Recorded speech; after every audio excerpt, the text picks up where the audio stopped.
U.S. Secretary of State Marco Rubio has called on China to pressure Iran not to shut down the Strait of Hormuz after Washington's successful airstrikes on Iranian nuclear sites.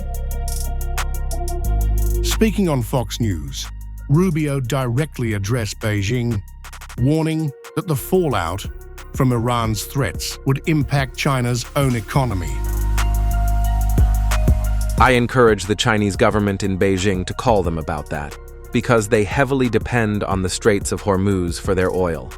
If they do that, it will be another terrible mistake. It's economic suicide for them if they do it. And we retain options to deal with that, but other countries should be looking at that as well. It would hurt other countries' economies a lot worse than ours. The Strait of Hormuz is one of the world's most critical energy choke points, handling nearly 20% of global oil and gas shipments.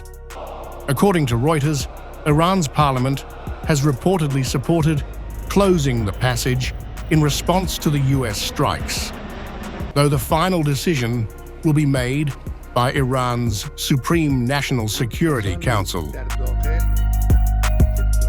Are you going to retaliate at U.S. bases in the region, or are you going to considering to close the Strait of Hormuz?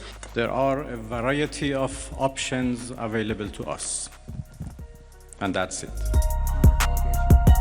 Rubio warned that any attempt to close the strait would be a massive escalation that would merit a response from the US and others. The Chinese embassy in Washington did not immediately respond to requests for comment.